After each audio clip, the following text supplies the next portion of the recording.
Art Storefronts is all about. Now we're back with me, Taylor. I'm on the marketing team with Patrick, one of the people that advises all of our members, creates our playbooks and our strategy on an ongoing basis. And now what we're going to do is get into basically the Q&A, where you can ask me anything you like about Art Storefronts that didn't come up in that video, or just anything in general about your art business, even if it has nothing to do with our company. That's just fine. To give everyone some value up top, though, I want to go through, a little bit of advice for you, general advice for everybody. I try to rotate this part based on what's happening in the year, everything else. I think the topic du jour right now is going to be art shows. So I thought I would give 5 tips for succeeding at art shows this summer. Perhaps some that you're aware of, hopefully some that you're not. General kind of first thing to break down, though, is are art shows necessary? Talking about, local fairs, local festivals, perhaps traveling a bit further to go to regional shows. How does that fit into the overall strategy? The way we see it is that artists probably need to do some of them when they're fairly new, when they're just getting their business going.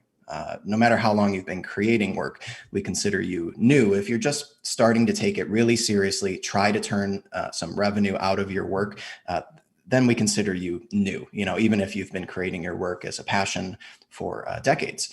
So if you're fairly new, we consider something like an art show pretty important early on. As you get more experience, build your audience, grow as a art business, it becomes more of something that you should do if you like to, basically. But most importantly, that you shouldn't need to do. This is really important. As your business has grown and you're a few years into running an art business, you want to be in a place where you don't need to do art shows unless you would like to, because it's an easy way to tap into some quick revenue. You enjoy the process. It's just something that you enjoy doing, but you don't want to be in a place where without those art shows, there goes all of your business, right? Because that's basically last summer, that's last summer. No art shows.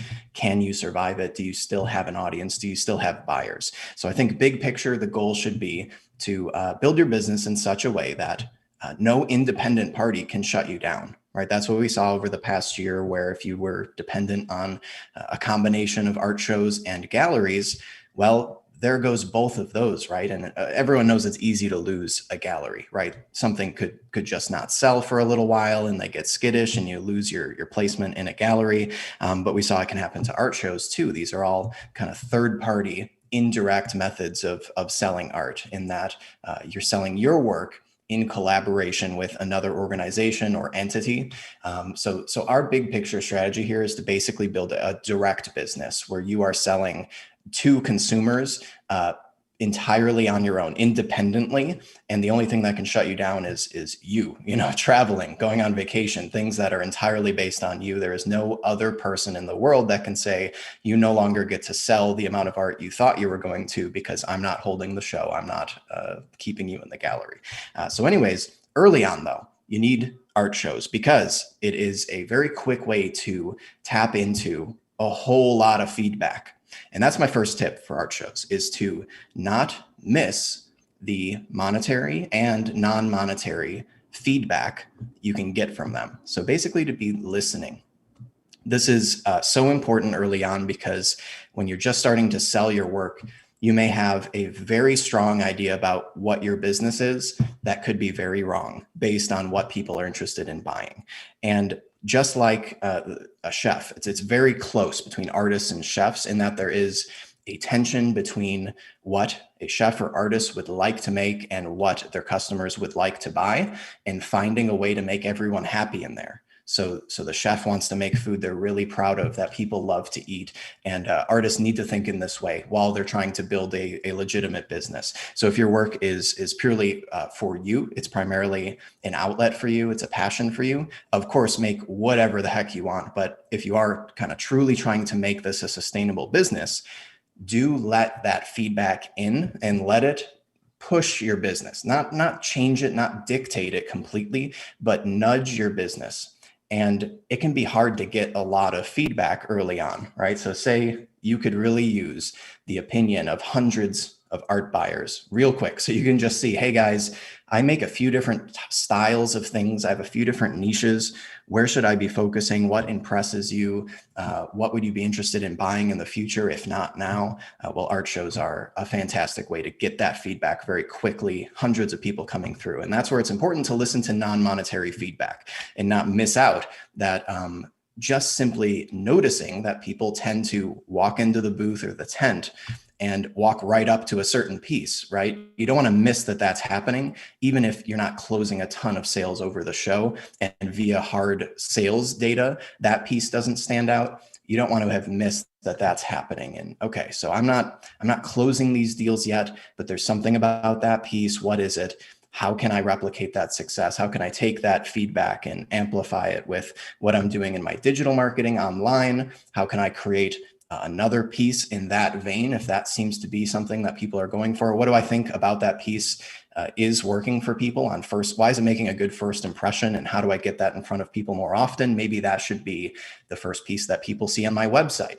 That sort of learning process. This is a pretty basic tip here. This isn't mind blowing, but it's important to do, to realize that you shouldn't be in a place where it's like, hey, this is my work. It sells or it doesn't. That's not my problem. It'll find the right people. You do want to not have that barrier there where you're not willing to absorb some feedback and let that change a little bit about what you do, even if it's just kind of what you put forward first, so not a total pivot in what you create, but some feedback in how you start to present your business, because very often that initial concept for the style that you're going to put forward isn't all that often what turns out to be exactly what connects in a really repeatable, sustainable way as a business. So in order to get to that reliable, consistent sales situation, I think it is a must to be just a little bit flexible and liquid and willing to kind of absorb, okay, I think there's something about this area over here that I wasn't anticipating. I consider it a total side project, and this is really my work over here. Perhaps that's not how it's going to go when it comes to building a business that generates revenue. Okay, so that's kind of the basic first one. I've got 5 for you here. The second one, at an art show, this ties in with the other thing, always have a lead generation strategy. So now we're talking really powerful stuff here. This is a huge one. Always go into an art show with a lead generation strategy, not just a sales strategy. The easy thing about that is that you only have to go to an art show once to realize that there is a 1% group and a 99% group. The 1% group is people that purchase anything from you that day, that weekend, as compared to the dwarfingly large 99% group of people that come through and don't buy anything. Of course, that's the norm. You're looking for that love at first sight connection where someone's going to want to pick up something on the spot. Doesn't happen for everybody, doesn't happen for most people. 99% come on through. Having a lead generation strategy is about caring about that 99%. It's most people you'll interact with at an art show. And so it makes sense to bring something to extract some value out of those people. It's the biggest group. The 1%, the buyers, there's not as much you can do to increase that number, because at an art show, day of, cold, first look, kind of first contact with people, that is a very kind of, like I said, love at first sight, alchemy response, where as long as you're bringing work that happens to ignite someone's interest, you'll make that connection and it'll happen. You can improve those sales results with, just like your communication skills and having different price points available. There's a few things you can do, but largely I don't see a lot of huge, exciting ways to massively increase your sales at the show as compared to what I'm talking about, which is introducing a lead generation strategy to your plan. That is a way to collect email addresses. That's all I'm talking about here. A way to get email addresses from the 99% that's interested, that likes the work, finds it cool, but is not going to buy today. Budget, doesn't want to carry it away, doesn't like it that much. All these reasons they won't be purchasing. You want to come short of that and say, okay, no problem, don't purchase, but can I get you on my email list? In order to do that, of course, no one wants to be on an email list. You need to have an incentive. You need to have a really good reason for them to get on your email list so that this whole thing works smoothly. And that's where you'll find kind of the traditional best method is like the fishbowl technique. It's a print giveaway. I'm giving away a print to someone who comes by my booth today at the festival. Just be sure to sign up. Perhaps it's a QR code. However you manage to collect their email address, you're incentivizing them taking that action. If you do this correctly, not only will you be one of the few artists that is thinking about leads at the show, but you will walk away with whatever sales you get, some, a lot, whatever, plus now a small list of leads to work on over the coming months, to start doing marketing to warm them up. So if their budget wasn't there, you wait until it is there and you're still in touch with them. So they didn't have the money then, they do now, and you're still there. They didn't lose track of you. Or they thought it was cool, but not that cool. Well, wait until you tell them some stories about your work. Wait until they see the newest stuff. This happens over the months, and it warms people up to a point where they're ready to buy a little bit later down the line.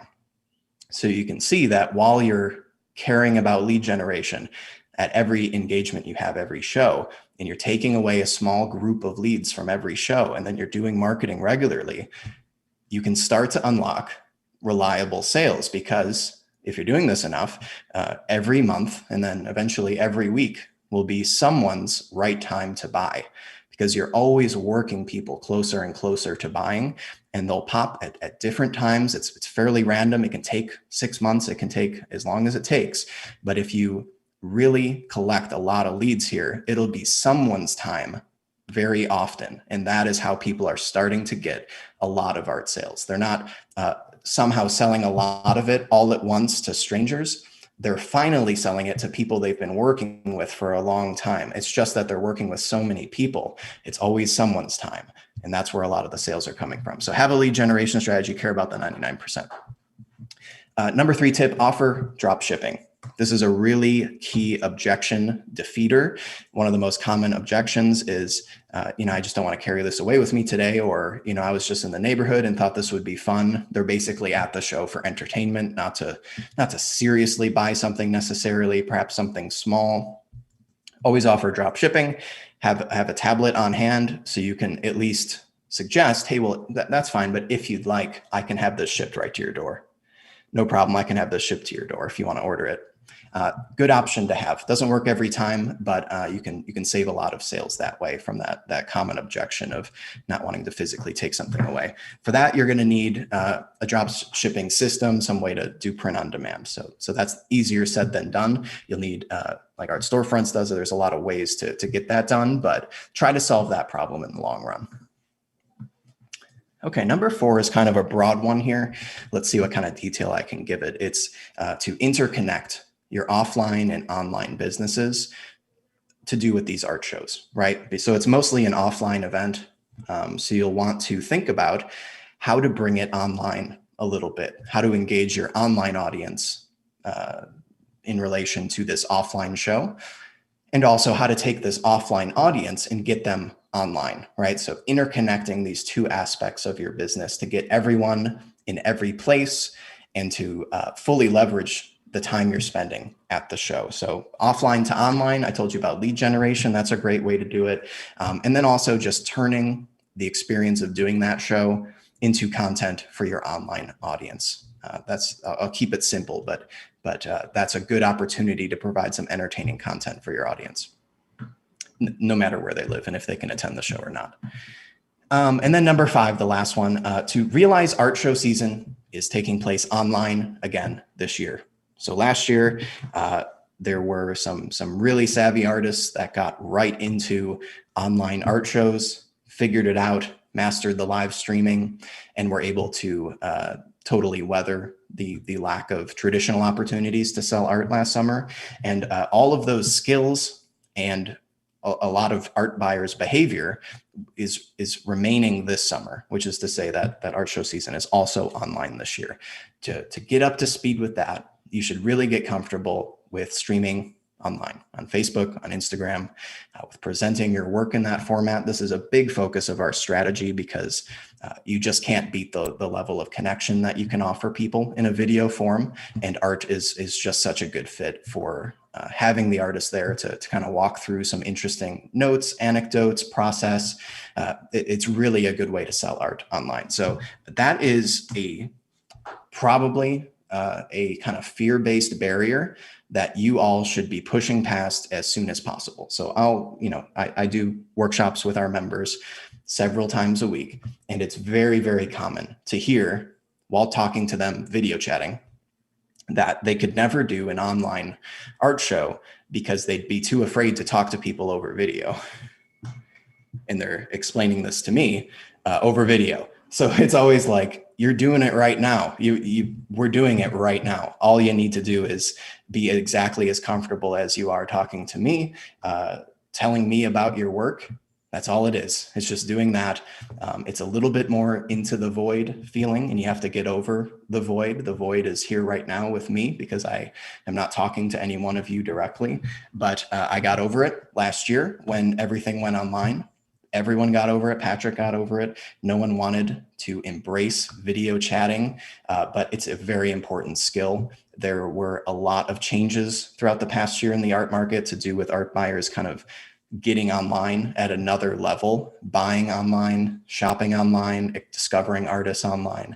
And it's, I think, very important to develop those skills alongside the traditional venues to kind of brace yourself for the future while still leveraging those traditional venues like art shows, physical art shows and galleries and things like that. But also for your own sake, kind of break that fear if you have it as soon as possible. It's as simple as going live on your Facebook page, your Instagram account for, set a target of 3 minutes for yourself to pop on there and say, hey, everybody, I'm just experimenting with Facebook Live. Wanted to see how it all works, see how it turns out. Thought it might be a good way to show you guys my art in the future. Okay. Hope this worked. Thanks a lot. Bye-bye. And then you turn it off. Everyone should do that probably tonight because that'll take you 30 seconds like it just took me. And it really is like a jump in the deep end situation where you get through that and go, okay, that was nothing. I don't know what the big deal was. That was nothing at all. So encourage that for everyone. Realize art show season is taking place online this year, by which I mean, you can deliver the same personable experience where the artist is on hand to walk through the work and tell the stories and interact with people personally. You can accomplish that all through live broadcasting, and art buyers are really embracing and enjoying that type of content and opportunity this year. Okay, I think that covers it for my ranting. Like I said earlier, Q&A time now. Put it in the chat if you've got a question you'd like to type out. Otherwise, if you want to go back and forth with me in audio, you can raise your hand in Zoom. You'll find the raise hand button under my head on the bottom bar. It says reactions. Click reactions and then raise hand. That'll let me know. So I see Steve, I see Jay. We'll get to them in just a second. Let me scan the chat.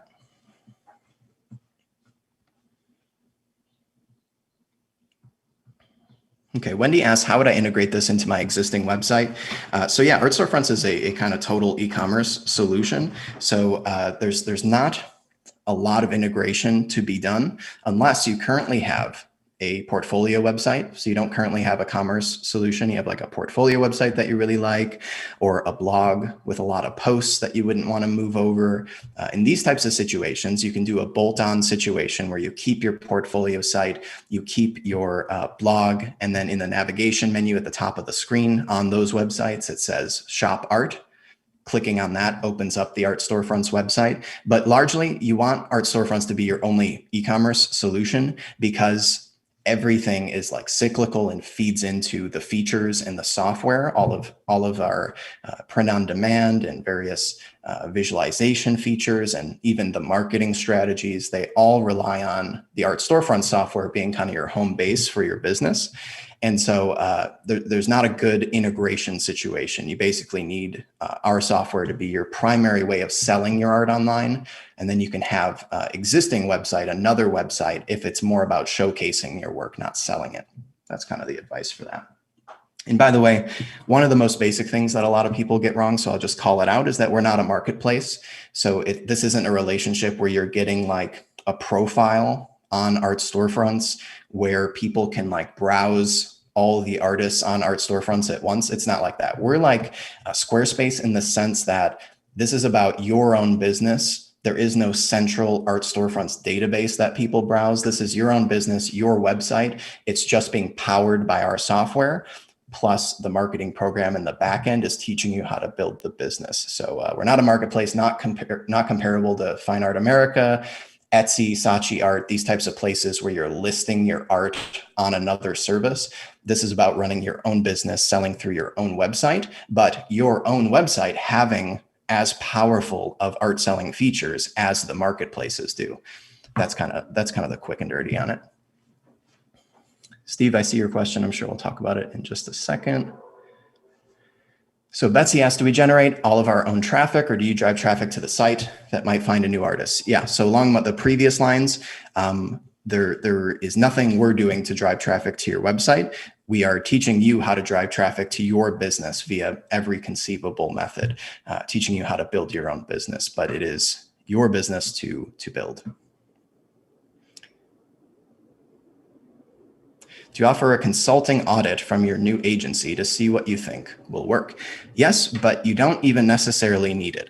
So we have a paid service if you want to get in a relationship where you have one-on-one time with us every week, reliably, 45 minutes a week or something like that, to really drill into your business and go in depth at length about everything you're doing. However, you don't necessarily need it because we have office hours, which is our consulting Zoom sessions like this one. Those are completely free at every membership tier. It's just part of the marketing program. It's the key marketing session. They're on Tuesdays and Thursdays. And in those, it's very similar. It's like me, someone else just like me, fielding whatever you'd like to talk about. So there's some time limits on that. It's not firm, but generally just for respect of everyone, because it's a group session, we'll end up doing 10 minutes, 15 minutes with each person. You can get a lot of value out of us for free in that way. We also have our members only Facebook group where you can post questions for the other members to comment on if you need some insight from a bunch of artists really quick, or you can get in touch with us on the marketing team that way as well. If you just want to, you can tag me at Taylor, hey, I'm thinking of doing this or that. Does that seem like a good idea? How can I get the most out of it? All of that type of question by question interaction is completely free and covered. We've got you there. We have that paid service. Like I said, if you want to do an hour-long call and really dig in. But basically, I wouldn't go for the paid service until you have really exhausted the free offerings on a weekly basis and find that you need even more. Steve asks, how effective are newsletters? How frequently should I send? What about offering free shipping and buried the estimated cost into the price? Okay, I don't like newsletters. So what I like is email marketing. I hate newsletters.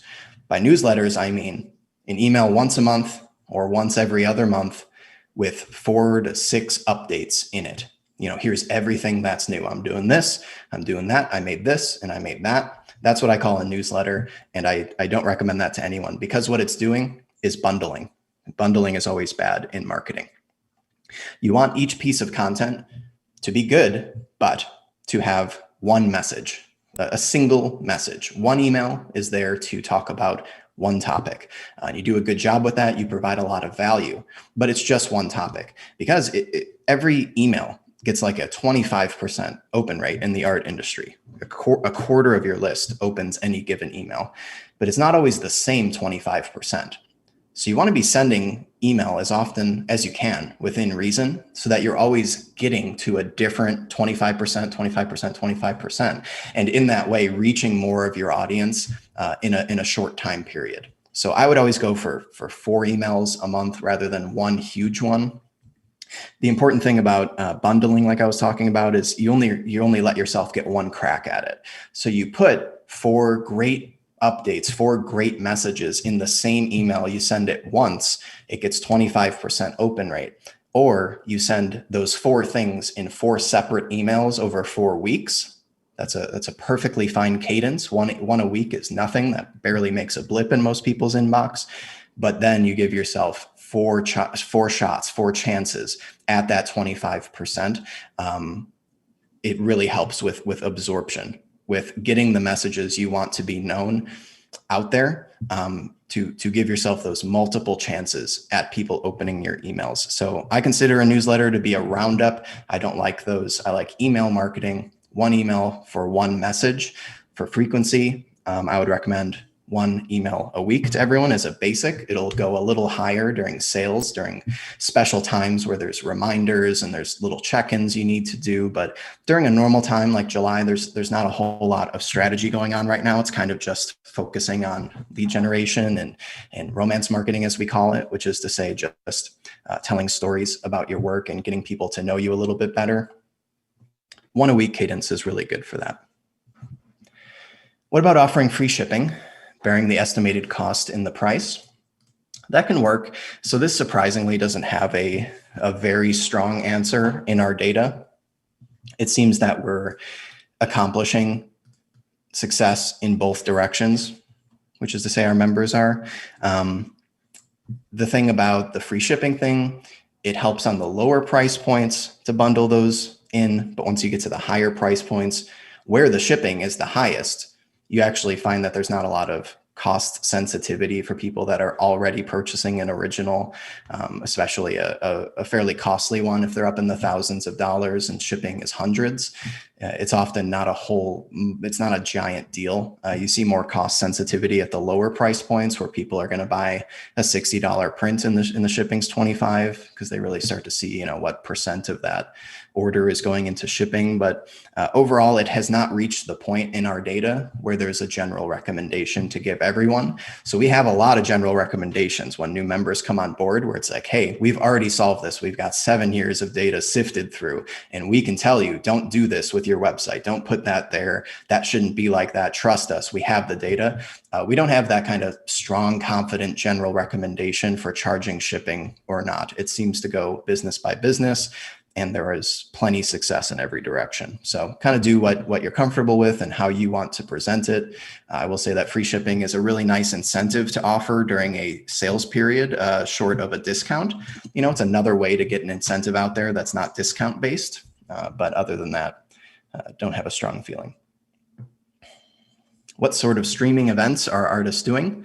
Are they presenting work? Are they sharing creative process, even working on a stream?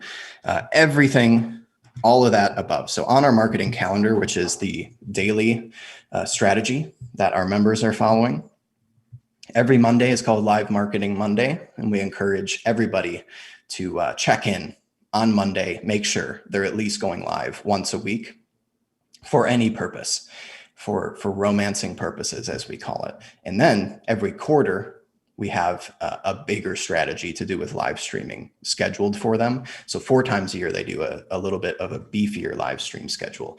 But for those weeklies, we have basically a playbook that has tons of examples where it's like, here's embedded videos, real videos from our members. Here's a bunch of stuff that our members have done in the past, and you'll see everything. It's really interesting how many pieces of content you can get out of live streaming. So yeah, it is presenting a finished piece. Hey, everybody, I just wrapped this up. Really proud of it. I want to tell you a little bit about, what it is and how it was made. It is, I'm 30% done with this piece. You can see it coming together. I want to show you where I've gotten and where I'm going to go with it and where my thoughts are at. And perhaps I've made a pivot. I've changed my mind a little bit about something. For photographers, I'm out in the field. I want to show you, my surroundings right now. And a little bit later today, you'll see the final photos, my favorite photos that I actually got from this location. For now, just want to shout out, everyone say hi. It's Q&As, so just fielding questions in general about process. It is unboxings. So photographer just got a new lens or a new filter. Want to tell everyone in layman's terms why I'm so excited to receive this and show you guys a little bit of my gear here. Is that sort of thing. It's a studio tour. It's I just got some new brushes, or I'm at the art store in the brushes aisle. Let me tell you about how I make my selections here. All that sort of stuff. It's informal. It's 5-minute chunks, and it's really engaging and off the cuff. And that's one of my favorite parts about live streaming, is that you cannot help but flub. And this is important because you don't want to over polish all of your content whenever you're speaking to your audience to the point that you haven't let some cracks of kind of just your natural self come through. And live streaming is a really effortless way to present your complete real self, because there's no editing or retakes. It is just broadcasting right now. And that's a little scary, and also very good for helping people really feel like they've met you and understand you and know you, so that when you send an email in the future, they have a very strong idea of who you are. There's no recall needed there. They have met you, they know you. So overall, all of the above, it is totally off the cuff and quick.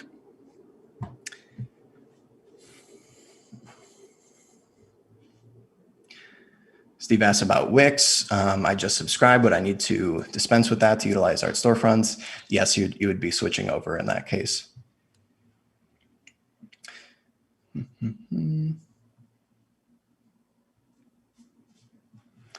Betsy has a follow-up. When I was talking about using our office hour sessions for kind of free consulting, that's a big part of the value to the membership. She says, but as a new artist, I'm not sure what of my pieces are real and worth the investment. I can shortcut you to the answer I would give you in a member session right now, which is that you don't want me to answer that.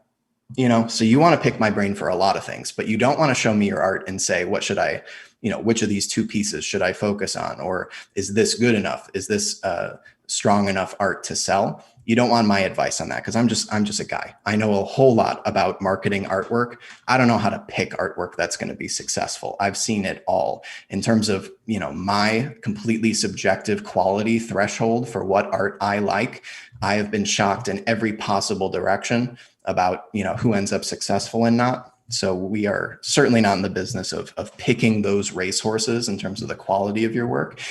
Is the artwork real? Worth the investment? That is entirely up to your audience to answer you in the form of feedback and sales or silence. And we have recourse for both options. You get attention and sales. We teach you how to build that into even more, how to learn from that and take it further. You get silence. We have the Pivot playbook, which is a really good playbook that teaches you how to kind of scrap what you thought your business was about and very quickly get to something that does work, right? Within your means, within your creative means. So anyways, you wouldn't want me to say which piece you should go forward with, but I can help you get that answer from the people that matter, which are people that will be purchasing your work or not. What's the approximate time it takes to set up an art storefront? Good question. We have a very extensive sort of onboarding guide.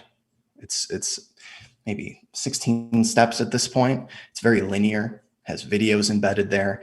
So via following this guide at a casual pace, we find it takes about 2 weeks to set up absolutely everything. And that's because this is like headquarters, central hub for your business. So there's the website, presentation.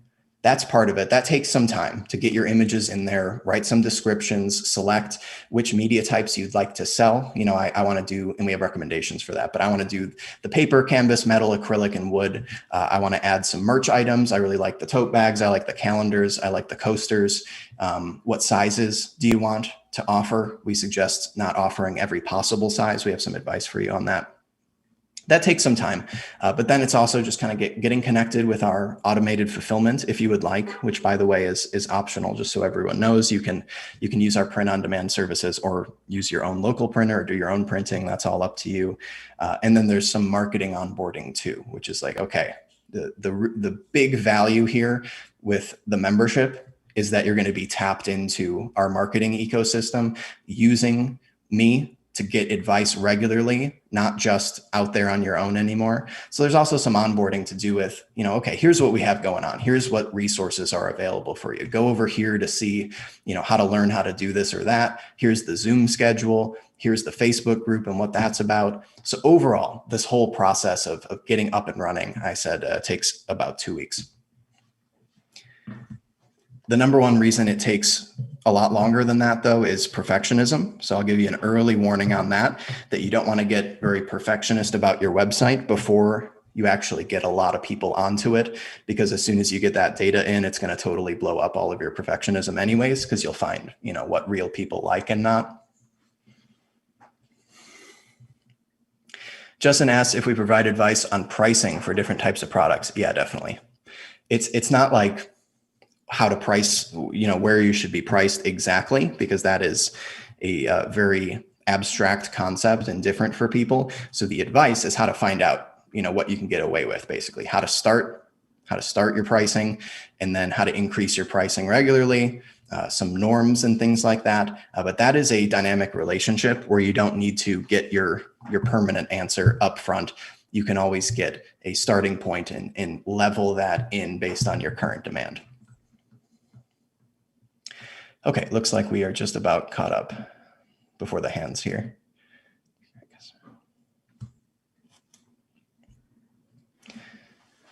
Juvenal asks, do you create custom avatars to target specific work to prospective customers? Yes, I would do that at an advanced level, to the scale of like 2 to 3 niches. But you can easily get pretty far ahead of yourself in that case. You always want to be testing for rapid feedback to stay efficient with it.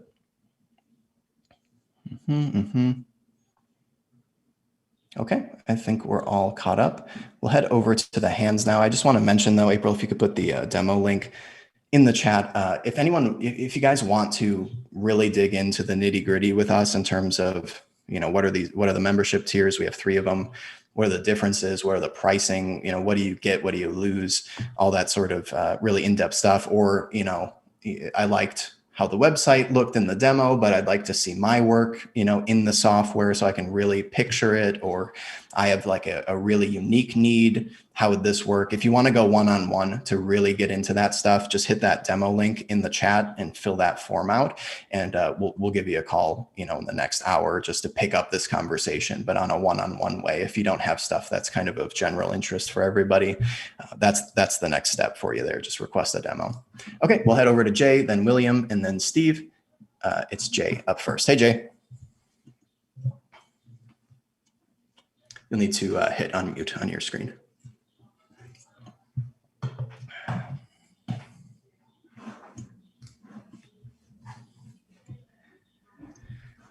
Gotcha. I guess my first question is, I assume that you have the ability to host a URL. I've got a URL from a current business, which is jdenny.com. I can have that switched to you if I decide to go forward. Yeah, sure can. That's what most people do. Most people have some kind of website where they need to take that same domain and point it to the new website. So we have a lot of support to help with that because it's common.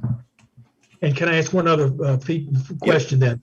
Sure. In terms of, let's say we do go down this road, at what point do you get maybe a one-on-one feedback, 6 months, a year, review the data, make suggestions, or is that all wrapped into your sort of group sessions? Yeah, it's largely the group sessions and the Facebook group.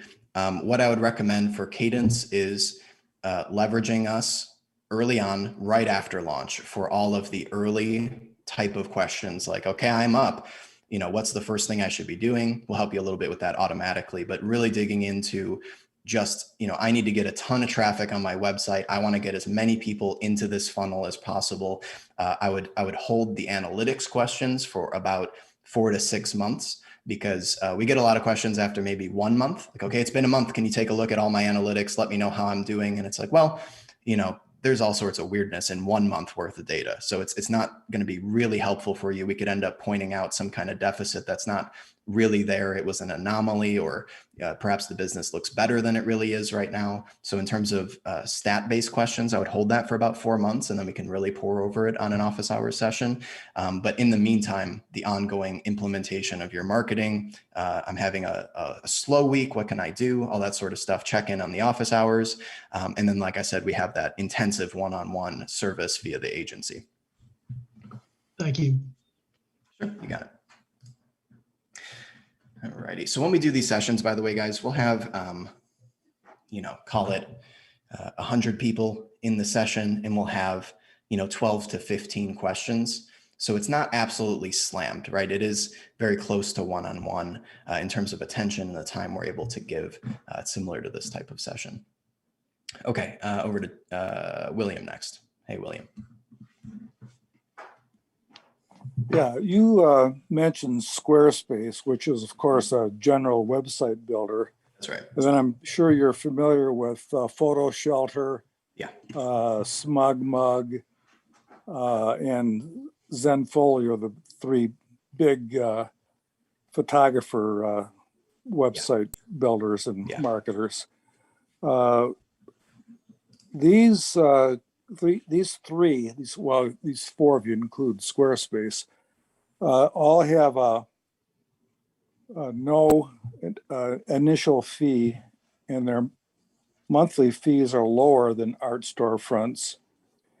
And also the commission that they take on sales is lower than Art Storefronts. So what I'd like to know is, how do you justify the very, in my opinion, very high, I think it's $2,000 initial fee to use Art Storefronts? How do you justify then? That's the charge for the marketing program with access for life. So the thing about Art Storefronts is that we're not a website company.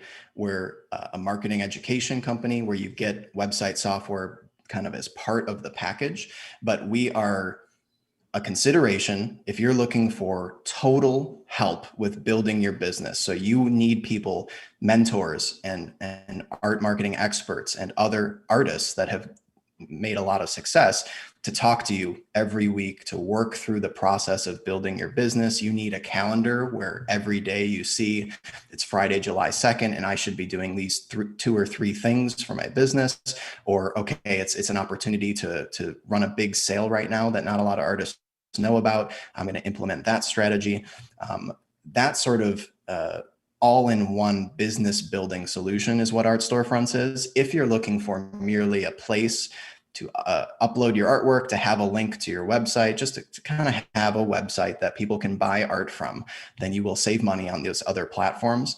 You certainly would be wanting to buy into the marketing program to be a great fit for Art Storefronts, because that's what that fee is all about. It is a one-time fee that starts at $1,000 that gets you into this ongoing daily marketing support for life. And then the monthly fees are just the maintenance of the website, keeping the lights on. So that's kind of the main two components of the pricing. So strictly comparing us to like Photo Shelter, like website to website, you'll see those differences. However, my job, is part of why Art Storefronts is very different. We are all about building our members' businesses. Thank you. You're welcome. We'll head over to Steve next. Hey, Steve, I saw your comments about creating 3D work. So I'll hit that right off the bat, because I'm sure you're curious about that first of all. So I would say the big majority of our members are 2D artists, painters and photographers. And then, maybe 8 to 10% are 3D artists, or, everything from sculptors, woodworkers. We've got ceramics people.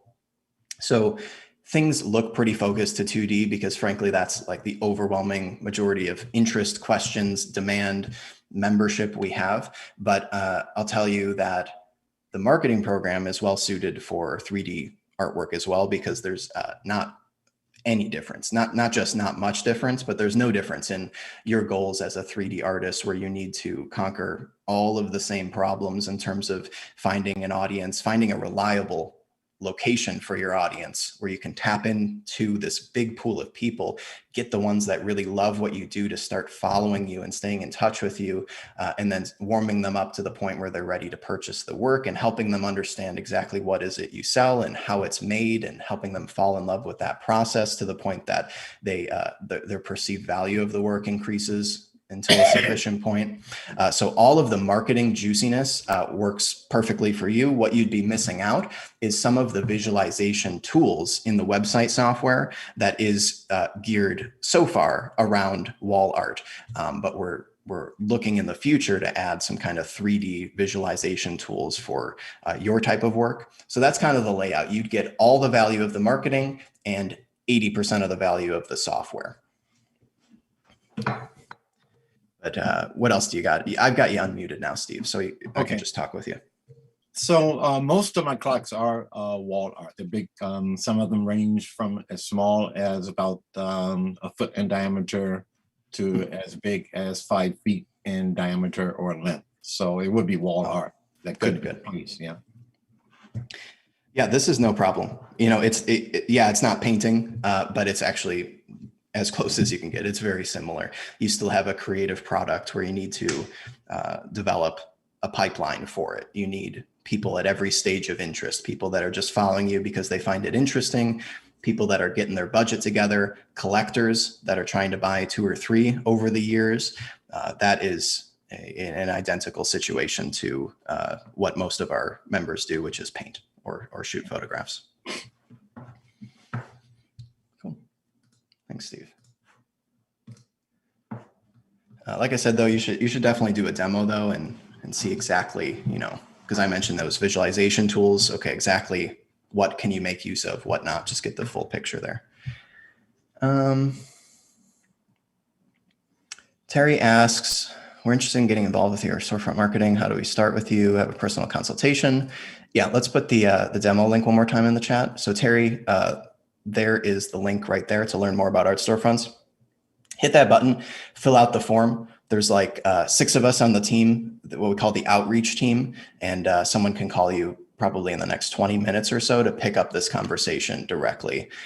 So that will be a general interest call. Everyone should know when you fill out that form, it's not like you're now in a sales call, you're now in a sales presentation. That is like a 10-minute intro call where you just kind of go one-on-one in the same way that we're doing here. Can you send a list of some artists currently working with you? Yeah. April, do you have a copy and paste ready for that? We can put a list of a few of our members in the chat now. You can also check out our Facebook page, our Instagram profile. We are always sharing success stories from our members to try to keep everyone positive, excited, and getting some insights into what's working out there. Everyone we feature on our Facebook and Instagram are our current members. You can also look at our Facebook page reviews where you'll see, I think, hundreds now of our members talking about, you know, what exactly they love about Art Storefronts.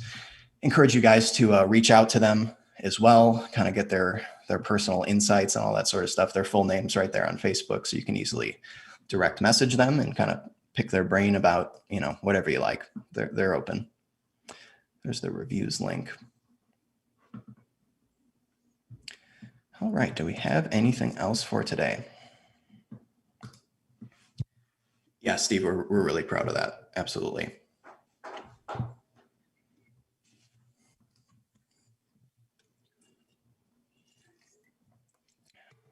Yeah, and to Steve's point there, saying the online reviews he's read are excellent. If you have any question about like the quality of support that you get here, look at those reviews. You can Google for reviews. We got Google reviews, Trustpilot, Facebook reviews. You'll see that is the thing people call out more often than anything, because we take support extremely seriously to give people a sense that they are, you know, in touch with people that care about their success in their website and in their marketing and all that sort of stuff. That's a big point for us about keeping our members very happy. Okay, it looks like our questions are kind of dying out here, so I will leave it at that. Thanks so much for joining in today. Like I said, request a demo for next steps if you want to take a look at pricing and see, you know, if things would be a good fit for your business. Other than that, though, I hope you picked up a little bit of coincidental advice or inspiration today to get out and do some marketing. Thanks again for coming by. Talk to you later.